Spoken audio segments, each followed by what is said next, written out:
The morning sun cast long shadows across the ancient stones of Windsor Castle, as Catherine, the Princess of Wales, stood at her bedroom window. Her hands trembled slightly as she held the letter that had arrived just hours before. The official seal of the palace bore news that would change everything. Prince William was being called away on an urgent diplomatic mission to the Commonwealth realms, a journey that would separate them for 6 months. Catherine had always known that duty would sometimes pull them apart, but this felt different. The timing couldn't have been worse. Their youngest child, Prince Louis, had just started showing signs of a rare childhood illness that required constant monitoring. Princess Charlotte was struggling with her studies, and Prince George was dealing with the pressures of being the future king at such a young age. The family needed William now more than ever. She walked slowly down the corridor, her footsteps echoing in the silence. The palace staff moved quietly around her, sensing the weight of the moment. William was in his study, surrounded by maps and diplomatic documents. When he looked up and saw her face, he immediately knew she had received the news.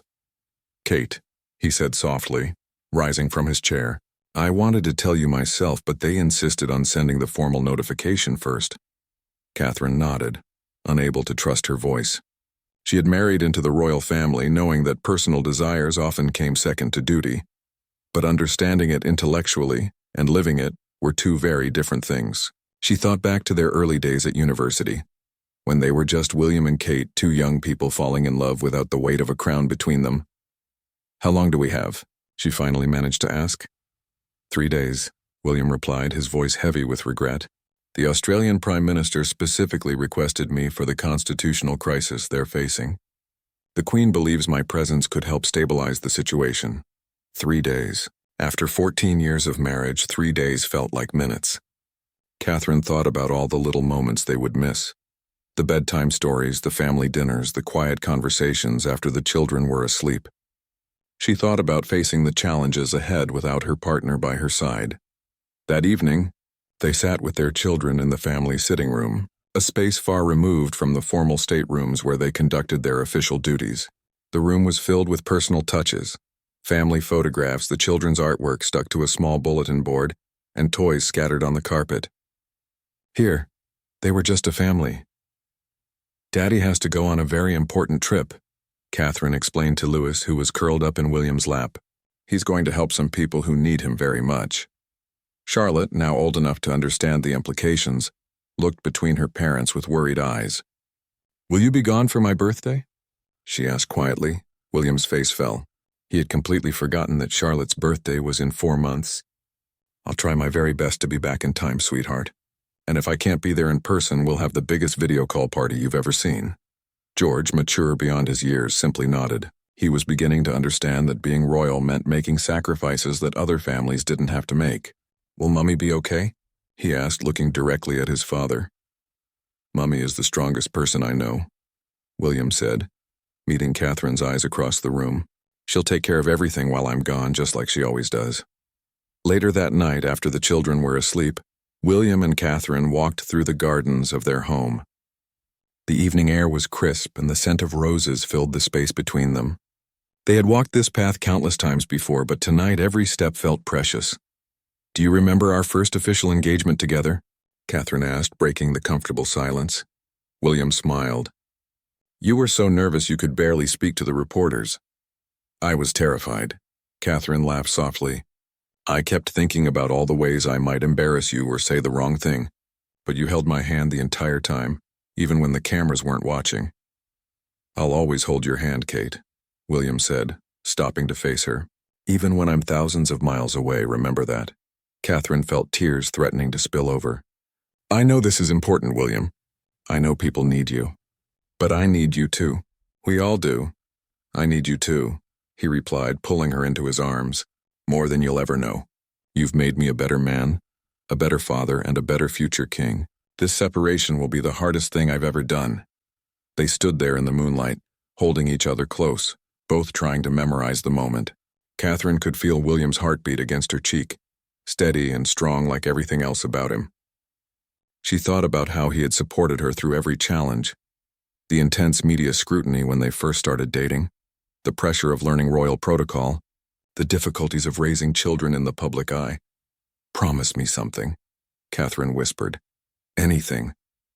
Promise me you'll come back exactly as you are right now. Don't let the distance or the pressure change you.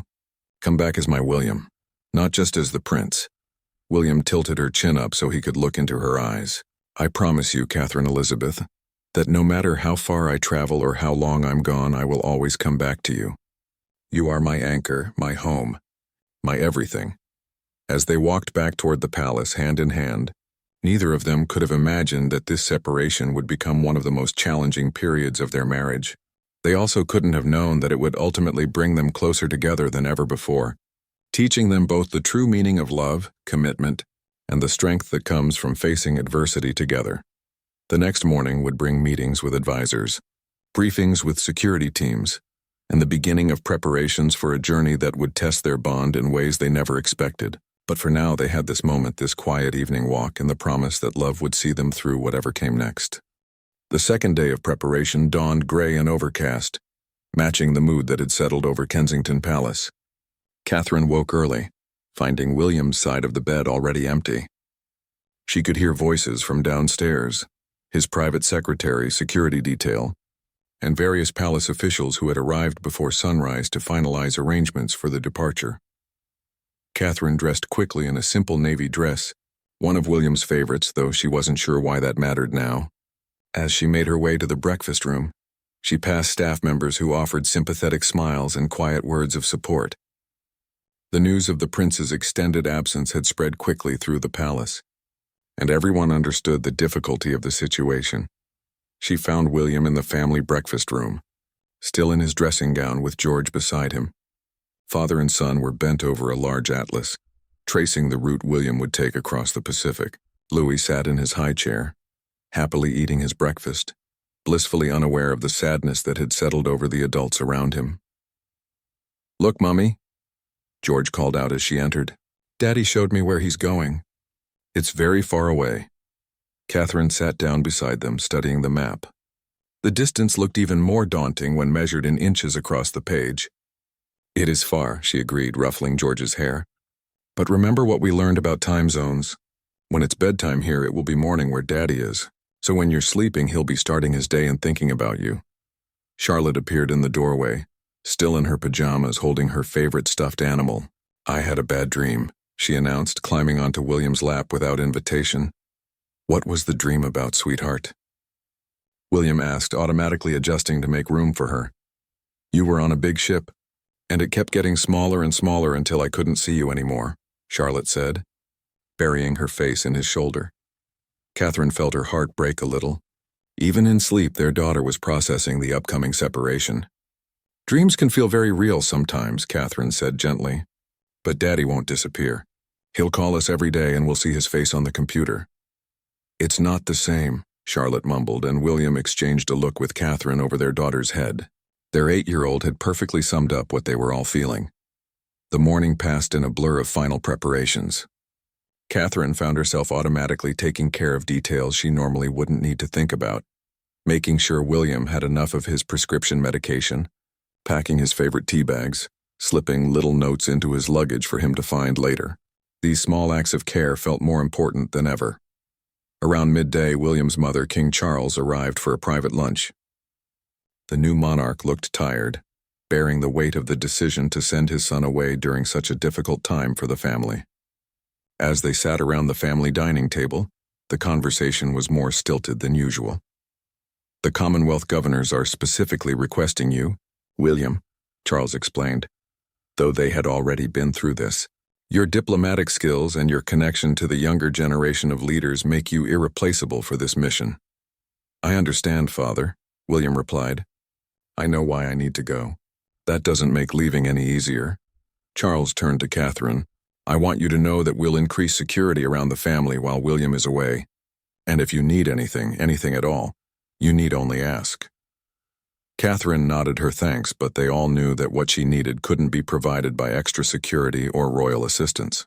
She needed her husband, her partner, the father of her children, to be present for the challenges they faced together. After lunch, Catherine and William found themselves alone in his study.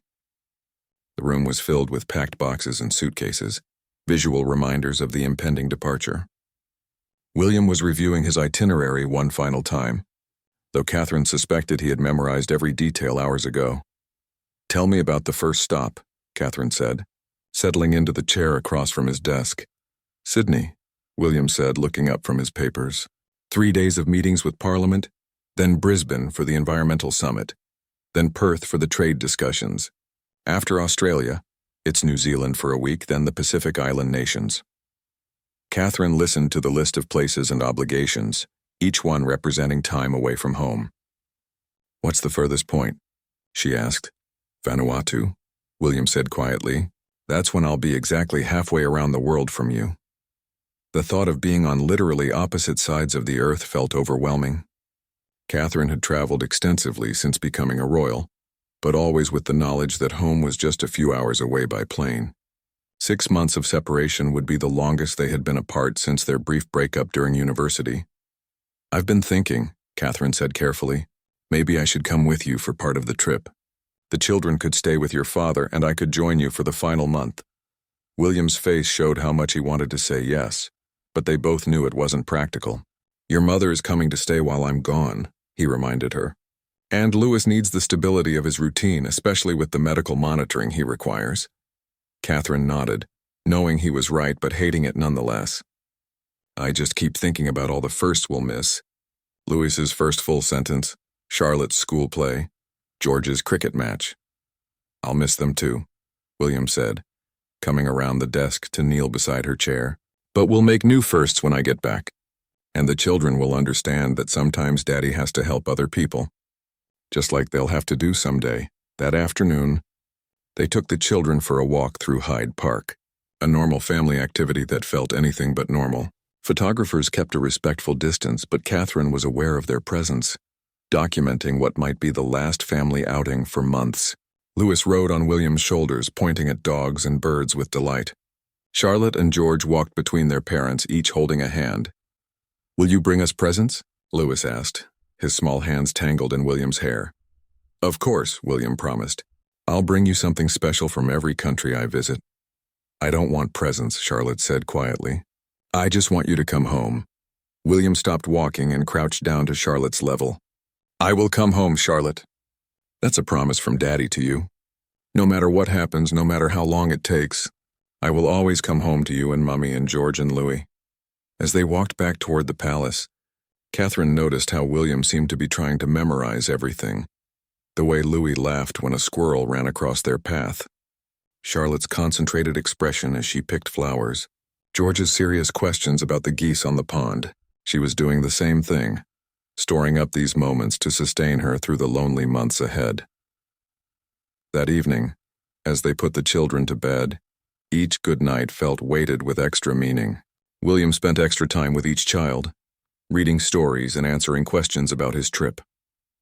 Catherine watched from the doorway, her heart full of love and breaking with sadness at the same time. "Tomorrow will be harder," William said as they finally made their way to their own room. "I know," Catherine replied, "but we'll face it together, just like we always do." Neither of them slept well that night, both acutely aware that it was their last night together for half a year. The final morning arrived with an unusual stillness, as if even the world understood the gravity of the day. Catherine woke before dawn, finding William already awake beside her, staring at the ceiling. They lay in comfortable silence, both reluctant to begin the day that would end with him boarding a plane to the other side of the world. "What time is it?" Catherine whispered, though she could see the clock from where she lay. 5:30, William replied, his voice rough with sleep and emotion. "The car comes at 10, 4.5 hours. After months of knowing this day would come, it had arrived with startling suddenness. Catherine turned onto her side to face him, studying his profile in the dim light filtering through the curtains.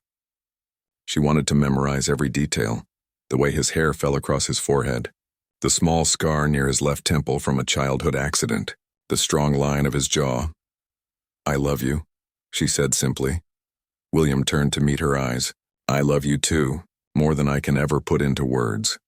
They spent the next hour talking quietly about practical things and important things, and meaningless things that suddenly felt precious. William reminded Catherine about the emergency contacts he had left in his desk drawer. Catherine told him about the surprise party the children were planning for his return. They talked about everything and nothing, both trying to delay the inevitable moment when they would have to get up and begin the goodbye process. At 7 o'clock, they could hear the children stirring in their rooms. Louis's cheerful babbling carried down the hallway, and Catherine smiled despite her sadness.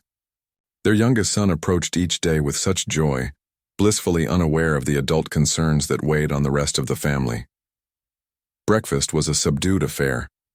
The children seemed to sense the finality of the morning, and even Louis was quieter than usual. William made a point of having a special moment with each child, helping George with his mathematics homework that wasn't due for another week, braiding Charlotte's hair in the elaborate style she loved, and playing peekaboo with Louis until the toddler dissolved into giggles. "I've left something special for each of you in your rooms," William told the children as they finished eating. "But you can't look until after I've gone, all right?" George nodded solemnly, while Charlotte bit her lip to keep from asking what it was. Louis clapped his hands, delighted by the promise of a surprise. At 9 o'clock, William's private secretary arrived with the final briefing documents. Catherine took the children to their playroom, giving William space for his last-minute preparations, while also sparing them from watching the final packing and checking of luggage. "Mummy," Charlotte said, settling beside Catherine on the window seat overlooking the garden. "Are you sad that Daddy is leaving?" Catherine considered her answer carefully. She had always believed in being honest with her children, but she also wanted to protect them from adult anxieties. "I am sad," she said finally. "I'll miss Daddy very much, but I'm also proud of him for helping people who need him." "Will you cry when he leaves?" George asked from where he was building with blocks on the floor. "I might," Catherine admitted. "Sometimes grown-ups cry when they're sad, and that's okay. But crying doesn't mean I'm not strong enough to take care of you while Daddy is gone." Charlotte leaned against her mother's side. "If you cry, I'll hug you," she offered. "That would help very much," Catherine said, pressing a kiss to the top of her daughter's head. At 9:45, William appeared in the doorway of the playroom. He had changed into his traveling clothes, a navy suit with a red tie, looking every inch the prince he was. But to Catherine, he just looked like her husband who was about to leave for far too long. "It's time," he said quietly. The children understood immediately. Louis toddled over to William, raising his arms to be picked up. William scooped him up, holding him close while the 2-year-old patted his father's face with small hands. "Daddy go?" Louis asked, his voice uncertain. "Daddy has to go help some people," William explained patiently. "But I'll talk to you on the computer every day and I'll be back before you know it." George approached next, trying to look brave but unable to hide the worry in his eyes. "Take care of yourself, Daddy," he said, sounding far older than his 10 years.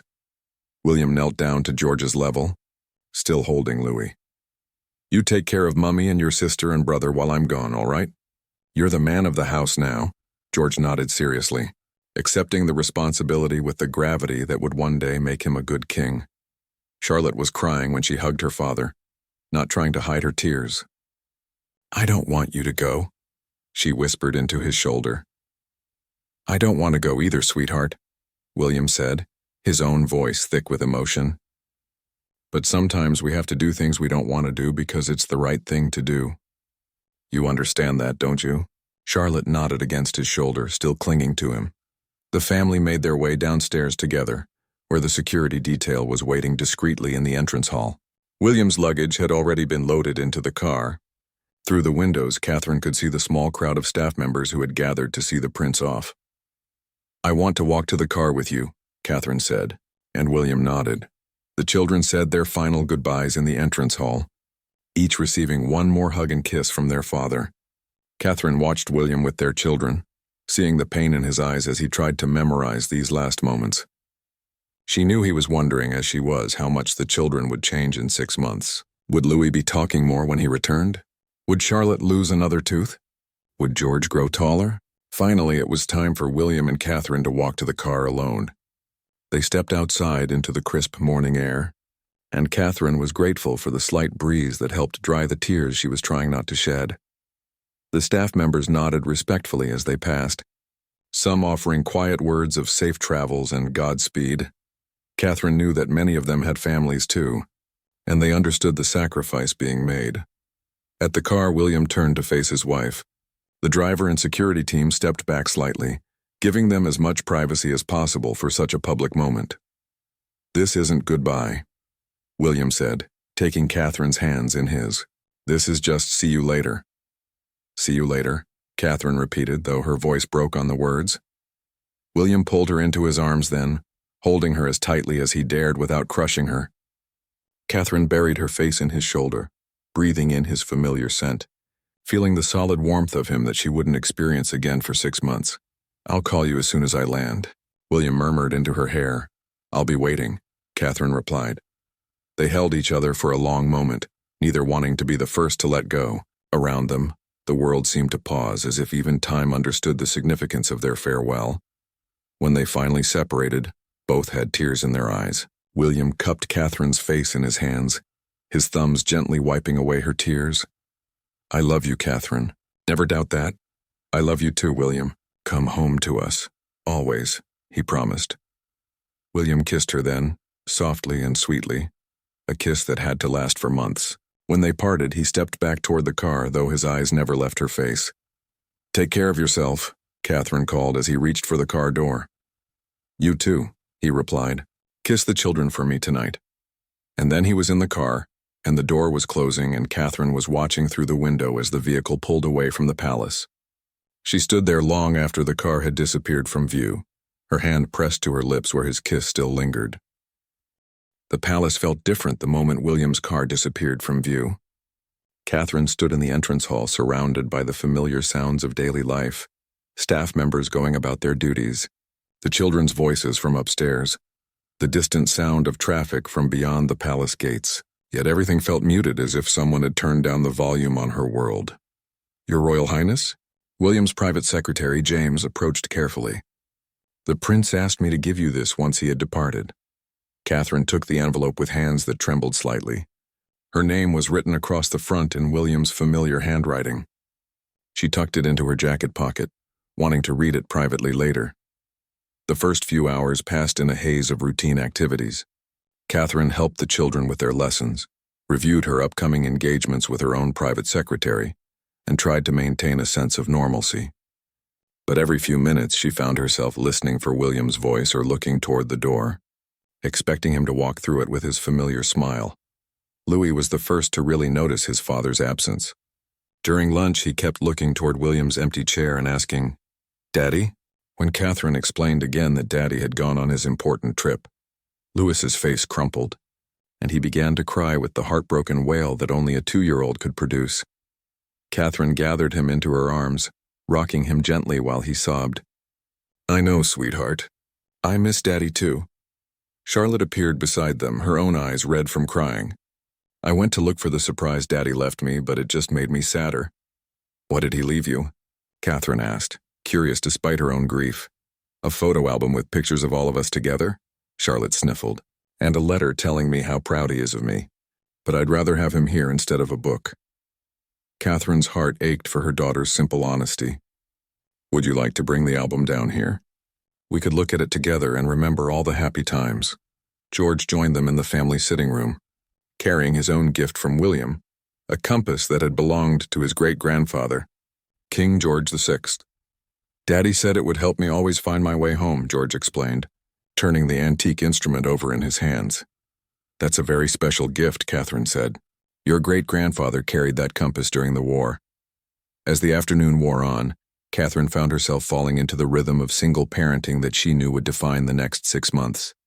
She helped with homework, mediated a disagreement between George and Charlotte, and changed Louis's nappy. Each task felt both routine and overwhelming. Routine because she had done them countless times before. Overwhelming because she knew William wouldn't be there to share the load when evening came. At 4 o'clock, her phone rang. Catherine's heart leaped, hoping it might be William calling from the airport, but it was her mother's voice on the other end. "Darling, how are you holding up?" Carol Middleton asked, her voice warm with concern. "It's hard, Mum," Catherine admitted, grateful for her mother's direct approach. "The children are struggling, and I feel like I'm barely keeping it together." "That's completely normal," Carol said firmly. "You've just said goodbye to your husband for 6 months. You're allowed to feel upset, but remember you're stronger than you think." You've handled royal life, 3 pregnancies, constant media attention, and raising future monarchs. You can handle this too." Catherine smiled despite her tears. Her mother had always had a gift for putting things in perspective. "Will you still come to stay next week?" "Try and stop me," Carol said. "I'll be there Sunday evening, and I'm prepared to stay as long as you need me." After hanging up, Catherine felt slightly more grounded. She had support: her family, William's family, the palace staff, and friends who understood the unique pressures of royal life. She wasn't facing this alone, even though it felt that way. At 6 o'clock, Catherine's phone buzzed with a text message. Her heart raced as she saw William's name on the screen. "Landed safely in Sydney. Missing you already. Give the children my love. Call you tonight your time. Love you more than words can say." Catherine read the message 3 times, then called the children to share the news. Even this small contact with their father lifted their spirits noticeably. Dinner was quieter than usual, with William's empty chair serving as a constant reminder of his absence. Catherine found herself automatically serving food onto a 4th plate before remembering he wasn't there. The children noticed her mistake but said nothing, understanding that they were all adjusting to this new reality. After dinner, Catherine ran baths for the children and helped them into their pajamas. This had always been a task she and William shared, with him handling Louis while she managed the older 2. Tonight she felt overwhelmed by the logistics of bedtime routines for 3 children of different ages. "Mummy," George said as she tucked him into bed, "are you going to be okay?" The question caught Catherine off guard. At 10 years old, George was already showing the keen awareness and sense of responsibility that would serve him well as a future king. But he was still a child, and he shouldn't have to worry about his mother's emotional well-being. "I'm going to be fine, George," Catherine said, sitting on the edge of his bed. "I'm sad because I miss Daddy just like you are. But sad doesn't mean not okay. We're going to take care of each other while Daddy is away, and before we know it, he'll be home again." "Can I sleep in your room tonight?" George asked quietly. Catherine's first instinct was to say yes. She wanted the comfort of having her children close, and she knew the big bed would feel very empty without William. But she also knew that starting habits now that would be hard to break later wasn't wise. "How about we compromise?" she suggested. "You can sleep in the guest room next to mine with the door open. That way you're close if you need me, but you're still in your own space." George considered this and nodded. "That sounds good." Charlotte made a similar request, and soon Catherine had both older children settled in the guest room with extra pillows and their favorite stuffed animals. Louis, thankfully, was too young to understand the full implications of his father's absence and went to sleep in his crib without protest. At 9 o'clock, Sydney time, 4 o'clock in the afternoon, London time, Catherine's phone rang. William's face appeared on the video call, looking tired but smiling when he saw her. "Hello, beautiful," he said, and Catherine felt her heart skip a beat. "Hello yourself," she replied, settling into the chair in their bedroom, where she had the best connection. "How was the flight?"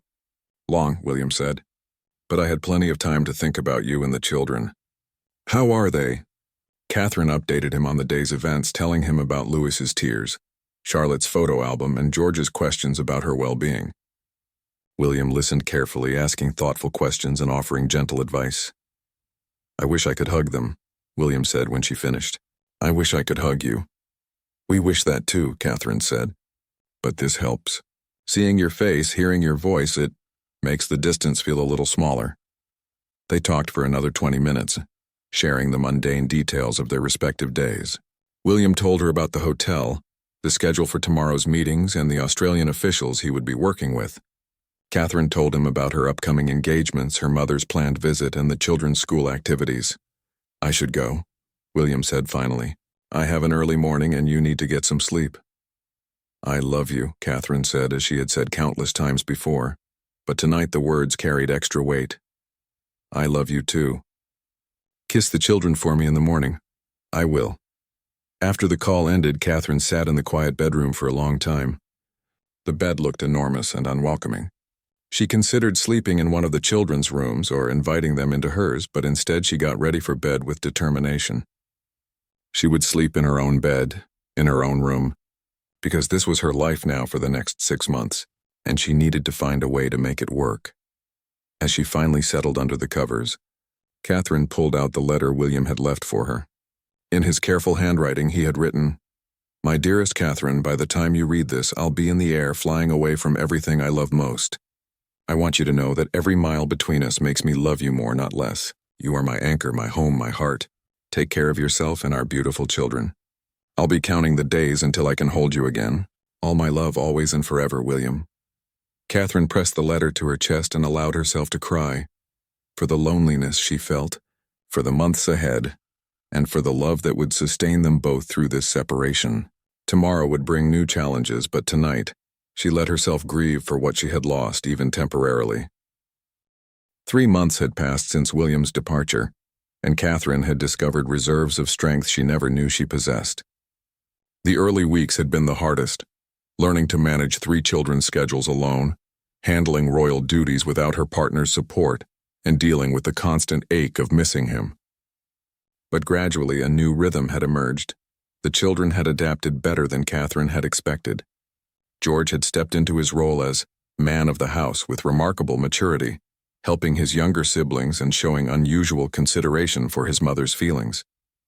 Charlotte had channeled her sadness into creativity, writing letters to her father every few days and drawing pictures of the family to send to him. Even Louis had adjusted, though he still asked for Daddy several times each day. Catherine's mother, Carol, had been a godsend.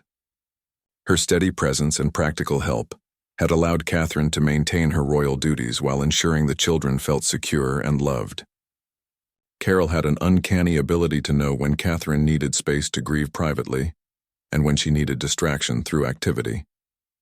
On this particular Thursday morning, Catherine was reviewing her upcoming engagements when her private secretary, Sophie, knocked on the study door. "Your Royal Highness, I have Prince William on the line from New Zealand. He says it's urgent." Catherine's heart immediately jumped to her throat. In 3 months of regular calls, William had never described anything as urgent. She took the phone with trembling hands. "William, what's wrong?" "Kate, everything is fine," William said quickly, hearing the panic in her voice. "The children are okay, you're okay, I'm okay. But I have some news about the mission that I needed to share with you immediately." Catherine sank into her chair, relief flooding through her. "What kind of news?" "The constitutional crisis in Australia has been resolved faster than anyone expected," William said, and Catherine could hear the excitement in his voice. "The Prime Minister no longer needs the extended diplomatic support. They're asking if I can cut the mission short and return home." Catherine's heart began to race for an entirely different reason. "How short?" "Instead of 3 more months, they're saying I could be home in 3 weeks." "3 weeks?" Catherine repeated, hardly daring to believe it. "I told them I needed to discuss it with you first, but Kate, I want to come home. I miss you and the children so much it physically hurts. If you think we can manage the political implications of an early return, I want to be on the next plane." Catherine found herself laughing and crying at the same time. "The political implications? William, I don't care if we offend every politician in the Commonwealth. Come home to us." "Are you sure?" "I know you've built a routine and I don't want to disrupt away," Catherine interrupted. "We've missed you every single day. The children ask about you constantly. George has been trying so hard to be the man of the house, but he's still just a little boy who needs his father. Charlotte wrote you a song last week but was too shy to sing it over video call. And Louis. William, Louis has started carrying around one of your old sweaters because it smells like you." William was quiet for a moment, and Catherine could hear him taking a shaky breath. "I had no idea it was that hard on them. They're resilient and they're proud of you," Catherine said quickly. "But they need you here. We all do." "Then I'm coming home," William said firmly. "I'll work out the logistics with the Foreign Office today. Kate, I could be holding you by next Friday."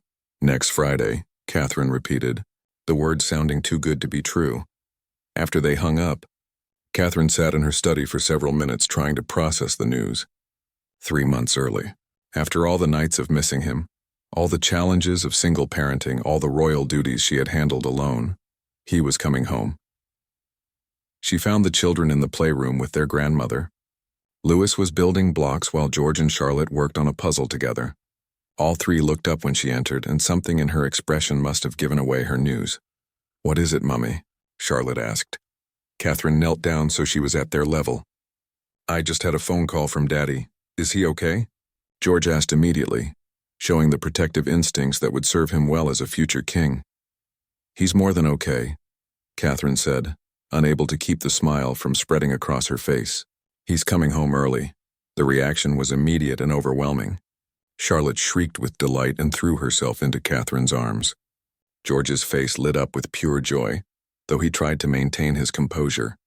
Louis, understanding the excitement if not the full meaning, began clapping and shouting, "Daddy! Daddy, how early?" George asked, ever practical. 3 weeks instead of 3 months, Catherine said, and Charlotte squealed again. "Can we plan a surprise party?" Charlotte asked immediately. "Can we make decorations and a cake and everything?" "We can plan whatever you want," Catherine said, hugging her daughter close. Carol, who had been watching from the doorway, stepped forward with tears in her eyes. "I'm so happy for you all," she said. "I can see how much you've missed him." The next 3 weeks passed in a blur of excited preparation. The children threw themselves into planning William's homecoming, with the enthusiasm usually reserved for Christmas morning. Charlotte appointed herself the party planner, creating lists of decorations and activities. George focused on the logistics, determining the best place for the surprise and coordinating with palace security. Even Louis contributed, helping to make paper chains and practicing saying, "Welcome home, Daddy." Catherine found herself oscillating between excitement and nervousness. 3 months of separation had changed them all. She had grown more independent, more confident in her ability to handle anything that came her way. The children had matured, taking on new responsibilities and showing remarkable resilience. How would William fit back into the life they had built without him? But her worries disappeared the moment she saw his plane touch down at Heathrow. Catherine had convinced the children that they were going to the airport for a different reason, wanting William's arrival to be a complete surprise. She watched through the terminal window as the plane taxied to the gate, her heart pounding with anticipation. When William emerged from the jetway, he looked tired from the long flight, but wonderfully familiar. His eyes scanned the small group waiting for him, Catherine, the children, and a few security personnel, and his face broke into the smile she had missed so desperately. "Daddy!" Charlotte screamed, breaking free from Catherine's hand and running toward him. William dropped his carry-on bag and caught her as she launched herself into his arms. He spun her around, both of them laughing and crying at the same time. George was next, trying to maintain his dignity but unable to hide his excitement as he hugged his father tightly. Louis, initially shy after 3 months of separation, warmed up quickly when William knelt down to his level and opened his arms. "Have you grown?" William asked Louis, pretending to study him seriously. "I think you're taller." "I'm a big boy now," Louis announced proudly, and William laughed. "Yes, you are. You're all so much bigger than when I left." Finally, William stood and looked at Catherine. She had held back, letting the children have their moment. But now he was walking toward her with the same intensity she remembered from their wedding day. "Hello, beautiful," he said, echoing the words from their first video call after his departure. "Welcome home," Catherine replied, and then she was in his arms, and nothing else mattered. William held her tightly, his face buried in her hair. "I'm never leaving you for that long again," he murmured. "Never." "Good," Catherine said, pulling back to look at his face. "Because we missed you terribly." As they drove home through London, the children chattered excitedly about everything William had missed. Charlotte's school play, George's cricket match, Louis's new words, Catherine's solo royal engagements. William listened intently, asking questions and expressing amazement at how much had changed in 3 months. "Mummy was really brave while you were gone," Charlotte announced from the back seat. "She took care of everything and never complained, even when Louis was sick and George broke the lamp and I had nightmares." "She's the bravest person I know," William agreed, catching Catherine's eyes in the rearview mirror. When they arrived at Kensington Palace, the children couldn't contain their excitement any longer.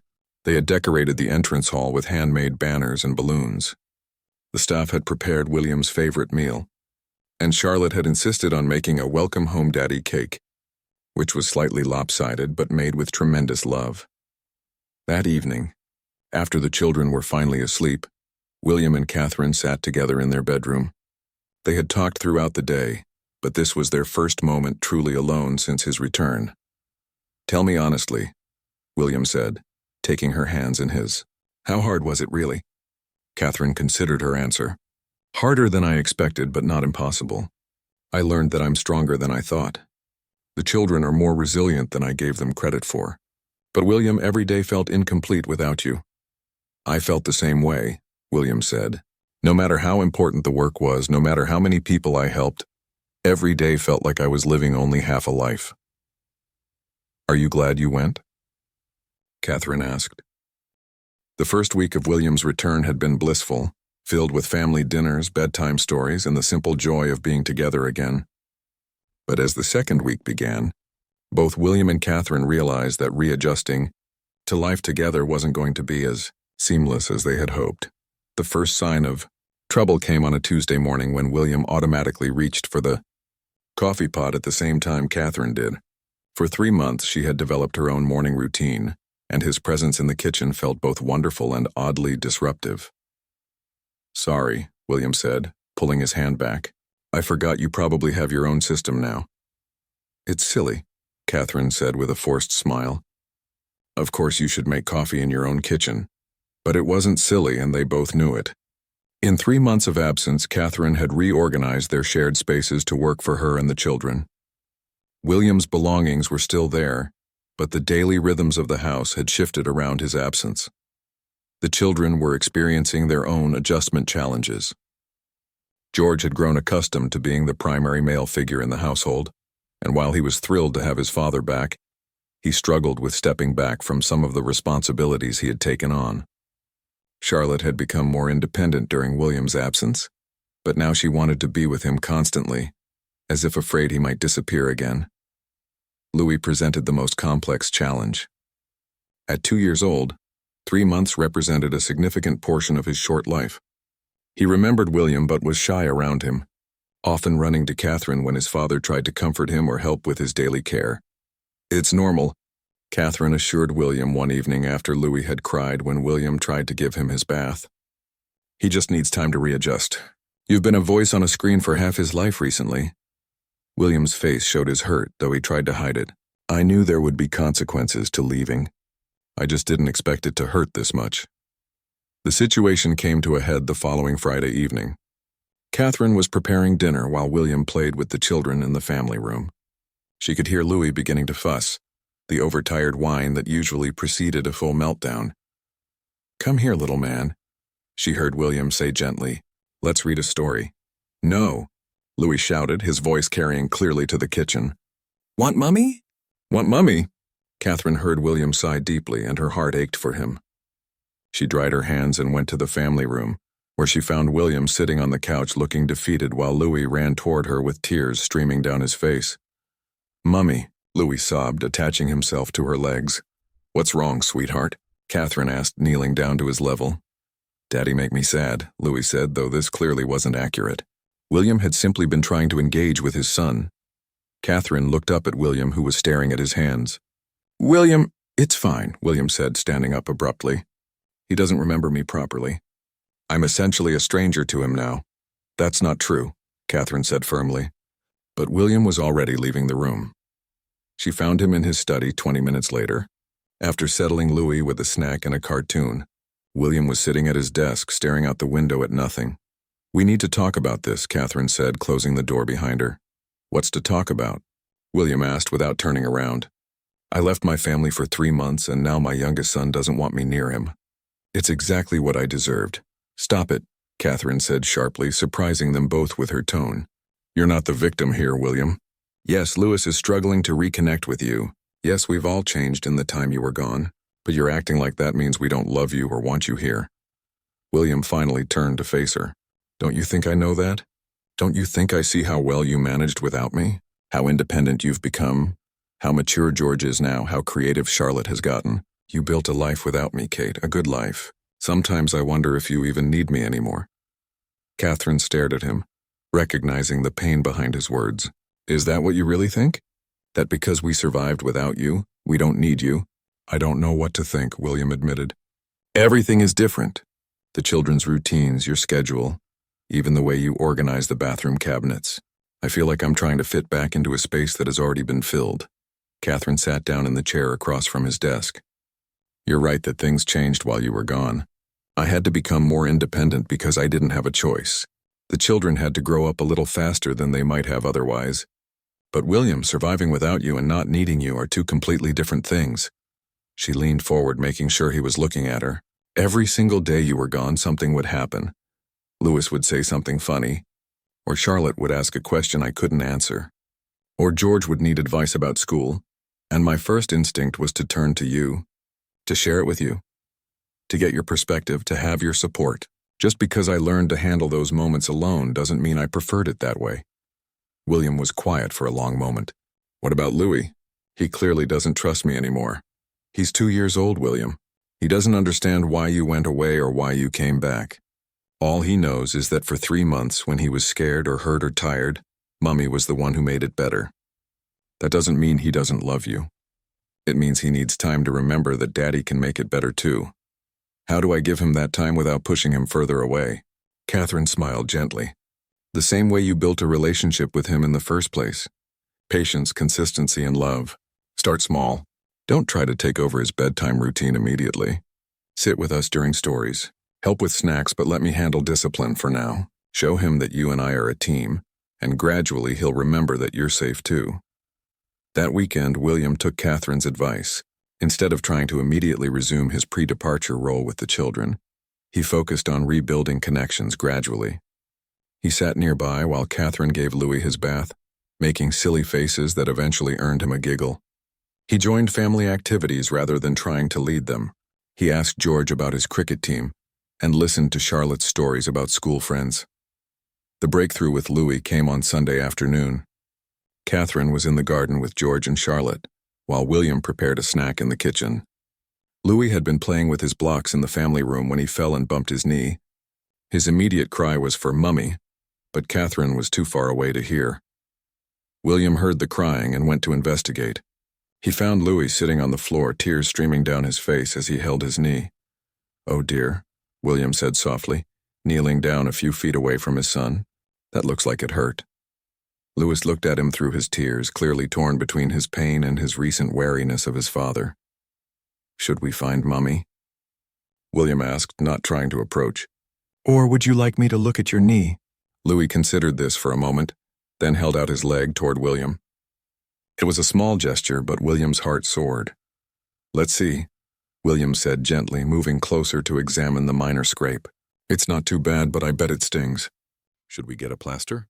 Louis nodded, and when William stood to get the first aid kit, Louis held up his arms to be carried. William carefully lifted his son, feeling the weight of the small body against his chest like a gift. They went to the kitchen together, where William gently cleaned the scrape and applied a colorful bandage featuring Louis's favorite cartoon character. "Better?" William asked. "Better," Louis agreed, then surprised them both by leaning forward to hug his father. "Thank you, Daddy." When Catherine found them a few minutes later, they were sitting together on the kitchen floor, reading a book about diggers and trucks. Louis was curled comfortably against William's side, chattering about the pictures. "Everything all right?" Catherine asked. "Everything's perfect," William said, meeting her eyes over Louis's head. "We're just getting reacquainted." That evening, as they put the children to bed together for the first time since William's return, Catherine felt a sense of completeness she hadn't realized she was missing. They moved around each other naturally, William handling Charlotte's elaborate bedtime routine while Catherine got Louis settled, then coming together to listen to George read from his current book. "This feels right," William said as they turned off the last light and headed to their own room. "It feels like home," Catherine agreed. "I was thinking," William said as they got ready for bed, "maybe we should plan a proper holiday. Just the 5 of us, somewhere we can be a normal family for a week or 2. Catherine smiled. "I'd love that. But William, we are a normal family. We just happen to live in a palace and have rather unusual jobs." "You're right," William said, pulling her close. "We're exactly the family we're meant to be. Distance can't change that. And time can't change that. I just needed to remember how to fit back into the life we built together." "You never stopped fitting," Catherine said softly. "You just needed to trust that love is flexible enough to accommodate change." As they settled into bed, both William and Catherine knew they had weathered the hardest part of their separation. Not the months apart, but the delicate process of weaving their lives back together. They had learned that love wasn't just about missing each other. It was about making space for growth, for change, and for the new versions of themselves that experiences created. Outside their window, London continued its ancient rhythm. But inside Kensington Palace, a family had found its way back to itself, stronger and more appreciative of what they had almost lost. 6 months after William's return, the Wales family had found a new equilibrium that was somehow stronger than what they had before his departure. The forced separation had taught them all valuable lessons about resilience, independence, and the true meaning of commitment. Now, as they prepared for their first Christmas together since the mission, Catherine reflected on how much they had all grown. The holiday preparations were in full swing at Sandringham, where they were spending Christmas with King Charles and the extended royal family. The children were beside themselves with excitement, not just for the presents and festivities, but for the simple joy of having both parents present for every moment. "Mummy, look," Charlotte called from across the library, where she was helping to decorate the massive Christmas tree. "Daddy taught me to put the star on the very top." Catherine watched as William lifted their daughter up, both of them laughing as Charlotte carefully placed the golden star that had topped the royal family's Christmas tree for generations. Louis clapped his hands from his position on Catherine's hip, while George supervised the whole operation with the serious expression of someone ensuring everything was done properly. "Beautiful work," Catherine called back, and she meant it. Not just the star placement, but the sight of her family working together. The easy way William and the children had found their rhythm again. The natural partnership she and William had rebuilt stronger than before. Later that evening, after the children were asleep in their rooms, William and Catherine walked through the estate grounds. Snow had begun to fall, creating a pristine blanket over the familiar landscape. They walked hand in hand, both wrapped in warm coats, their breath visible in the crisp air. "Do you remember last Christmas?" William asked as they paused by the lake where swans glided silently across the dark water. "You mean when we had no idea what was coming?" Catherine smiled. "When our biggest worry was whether Louis would sleep through Christmas morning. Everything seemed so settled then," William said thoughtfully. "I took it for granted that we would always be together, that there would always be more time." Catherine squeezed his hand. "We can't predict what challenges will come next, but we've proven we can handle whatever happens." "The separation changed me," William said quietly. "Being away from you and the children, having to represent the crown without my partner beside me, it showed me what really matters. I used to think my duty was separate from my family.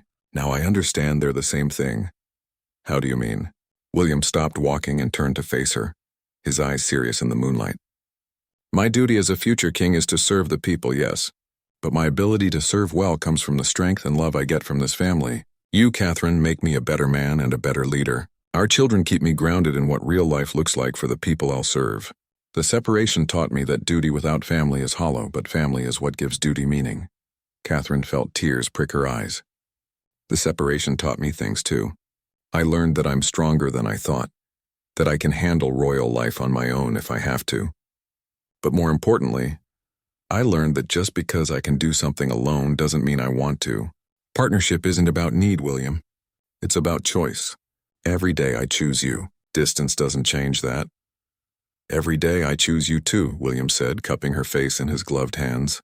"Through every challenge, every separation, every change, I choose us." They kissed then, soft and sweet in the falling snow, and Catherine marveled at how this moment felt both familiar and brand new. They had kissed thousands of times in their years together, but this kiss carried the weight of everything they had overcome, everything they had learned, everything they had chosen to fight for. When they returned to the house, they found King Charles waiting for them in the drawing room, warming himself by the fire with a cup of tea. "Good walk?" he asked, looking up from the book he was reading. "Perfect," Catherine said, settling into the chair beside William. "Thank you for arranging for us to have Christmas here together." "I know it meant changing some long-standing traditions," Charles smiled. "Family tradition should serve the family, not the other way around. After the year you've all had, being together matters more than protocol." "Father," William said, his voice carrying a weight that made both Catherine and Charles look at him carefully. "I need to ask you something about future assignments." "Of course. I won't accept any missions that take me away from my family for more than 2 weeks at a time." William said firmly. I know that might limit some diplomatic opportunities, but my effectiveness as a representative of the crown depends on my strength as a husband and father. The separation taught me that I serve best when I'm supported by the people I love. Charles was quiet for a moment, studying his son's face. You know, there may be situations where longer commitments are unavoidable. Then we'll find creative solutions. Catherine and the children could join me for part of the mission, or we could break longer assignments into shorter segments with breaks at home. But I won't spend months away from my family again unless it's a genuine emergency. And you support this decision, Catherine? Charles asked. Completely, Catherine said without hesitation. We're a team. We serve the crown better together than apart. Charles nodded slowly. Then we'll make it work. The monarchy is strongest when its members are at their best, and you're clearly at your best together. Christmas morning dawned bright and clear, with the children awake before sunrise in their excitement. Catherine and William were roused by 3 small bodies launching themselves onto their bed, all talking at once about Santa and presents in the snow that had continued falling overnight. Present time, Louis announced, bouncing on William's stomach. Good morning to you too, William laughed, catching his youngest son and tickling him until Louis collapsed in giggles. The morning passed in a blur of wrapping paper, delighted squeals, and the organized chaos that marked family celebrations. George received the telescope he had been wanting for months. Charlotte got art supplies and a diary with a lock. Louis was thrilled with his collection of toy cars and trucks. But what made Catherine's heart full was watching William with the children, completely present, engaged and joyful. Later, as the extended family gathered for Christmas dinner, Catherine found herself seated next to William at the long table, surrounded by the chatter and laughter of relatives. She watched her husband interact with his cousins, sharing stories of his mission, while also deflecting attention back to family members who wanted to share their own news. You're glowing, Princess Anne observed from across the table, addressing Catherine with her characteristic directness. It's just good to have everyone together, Catherine replied. It's more than that, Anne said. You both look like people who have figured something important out. Anne was right, Catherine realized. They had figured something out. They had learned that love isn't just about the easy moments of being together. It's about choosing each other through the difficult moments of being apart.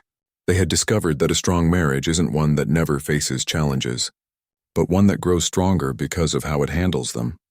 That evening, after the children were finally asleep and the house had settled into quiet, Catherine and William found themselves back in their room, sitting together on the window seat overlooking the snowy grounds. Best Christmas ever? William asked, pulling Catherine close to his side. Definitely in the top tier, Catherine agreed, though I think any Christmas where we're all together will feel like the best one. I have something for you, William said suddenly, reaching into the drawer of the bedside table. William, we already exchanged gifts this morning. This is different, he said, pulling out a small velvet box that made Catherine's heart skip.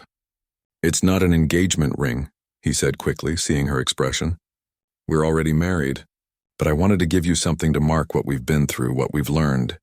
He opened the box to reveal a delicate ring with 3 small diamonds arranged in a row. Past, present, and future, he explained. Our past, which made us who we are. Our present, which we choose every day. And our future, which we'll build together, whatever it brings. Catherine felt tears spring to her eyes as William slipped the ring onto her right hand, beside her wedding ring. It's beautiful, William. But you didn't need to. I wanted to, he interrupted. I wanted something we could both look at and remember this year. Remember that we're stronger than any challenge, that we choose each other every day, and that love isn't about never being apart. It's about always coming back together. I love you, Catherine said simply. Through every separation, every challenge, every change, I love you. And I love you, William replied. Always and forever. As they settled into bed, Catherine twisted the new ring on her finger, thinking about the journey that had brought them to this moment. The forced separation had been one of the hardest experiences of their marriage, but it had also been one of the most valuable. They had learned that they were stronger individually than they had realized, but that they were stronger together than apart. Looking toward the future, Catherine knew there would be other challenges, other times when duty would test their family bonds, other moments when they would have to choose love over convenience. But she also knew, with a certainty that went deeper than words, that they would face whatever came next together. Outside their window, snow continued to fall on the ancient estate, covering the world in pristine white. Inside, a family slept peacefully, reunited and stronger than ever. The separation that had once seemed like it might break them had instead revealed the unbreakable bonds that held them together. In the years to come, when people asked about the secret to their enduring marriage, William and Catherine would remember this year, the year they learned that true love isn't tested by how well you stay together through easy times, but by how you find your way back to each other through the hard ones. The year they discovered that the strongest partnerships aren't those that never face separation, but those that use separation to grow deeper appreciation for what they have. And in the quiet moments of their future challenges, they would remember this Christmas, this perfect moment of being together, and know that no matter what came next, they had already proven they could overcome anything as long as they chose each other, every single day.